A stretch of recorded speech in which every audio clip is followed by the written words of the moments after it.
The Synthetic and Artificial Dynasty. Before a single piece of gold is stolen or a contract is signed in ink, the true robbery is already finished, executed in the suffocating silence of the unseen realm. You were born with a crown woven from the light of your ancestors, but while you slept, quiet quiet observers in the dark mapped the glow of your soul, found the cracks in your bloodline, and dragged your destiny onto a blood-soaked altar. They didn't just take your wealth, they traded your glorious life for a shadow, leaving you to live out a cursed, hollow substitute while an impostor feasts on the feast that was meant for you. Welcome to the Sovereign Renaissance, a channel through the arcane, mystical, and occult sciences.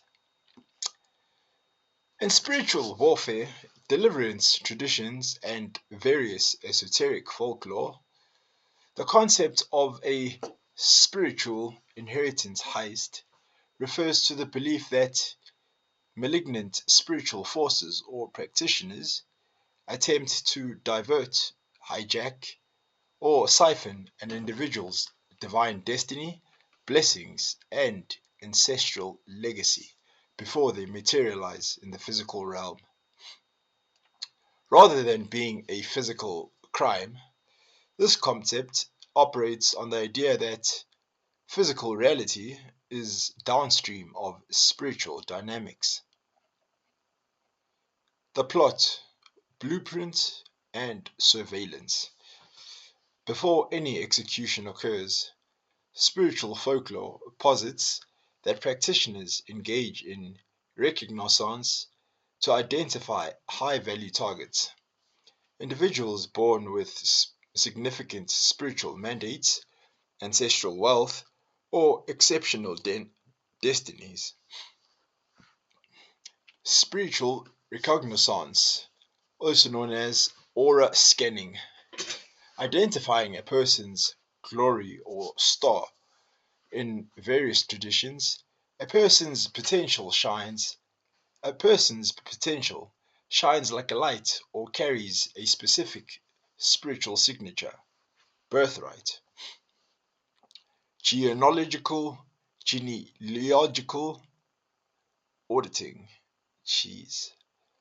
examining family altars, bloodline covenants, and generational vulnerabilities to find a legal ground or entry point. For example, unpaid debts, ancestral curses, or unhealed trauma.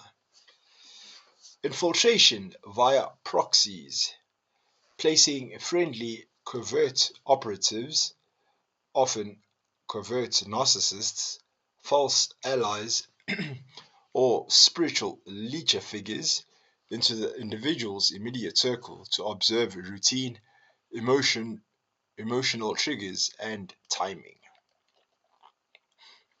The execution mechanisms of the heist.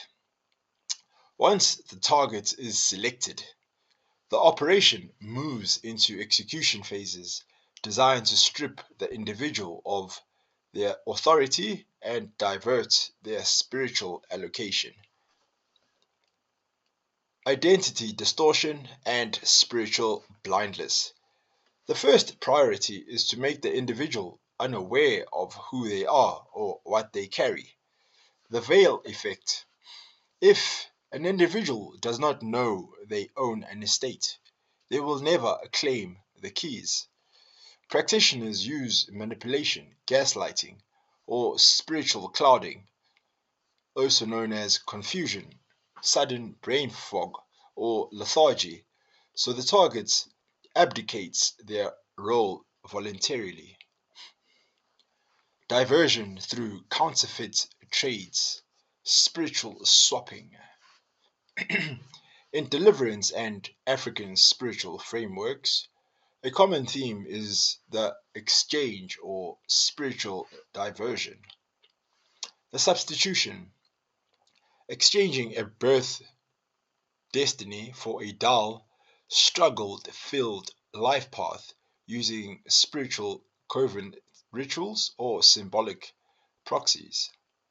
Siphoning, diverting the energy of creative ideas, wealth, or favor into another entity or lineage while leaving the target with constant near success syndrome, falling short right before the breakthroughs. Spiritual enclosure and altars. Practitioners establish spiritual checkpoints or gates to intercept blessings in transit.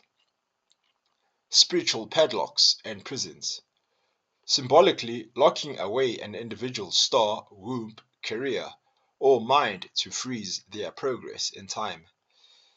Monitoring spirits, utilizing familiar spirits or astral projections to watch for upcoming physical breakthroughs and launch preemptive attacks. For example, sudden illness, sudden conflict, unexplained financial loss, right at the edge of manifestation. The mechanics of reversal. Across spiritual warfare traditions, reversing a spiritual heist relies on legal and spiritual countermeasures. Number one, awareness and identity reclamation. Breaking the illusion, recognizing the pattern of chronic, unnatural stagnation, and re anchoring personal spiritual authority. Number two, severing illegal covenants. Canceling spiritual entry points, revoking consent, breaking generational altars, and renouncing toxic ties or false alliances that acted as entry points. And lastly, number three, enforcing spiritual restitution, reclaiming stolen assets, utilizing spiritual decrees, fasting, or prayers of command to reclaim delayed or diverted inheritance back into physical alignment. So when you sit in the dark, so when you sit in the quiet darkness, wondering why every threshold turns to dust and every victory vanishes at your fingertips, do not look for physical thieves. Look into the mirror and ask yourself, who is currently living the life that was written for you, while you bleed out in the dark, wearing a dead man's destiny? If you liked this episode, please do like, share, and subscribe. And until next time, goodbye.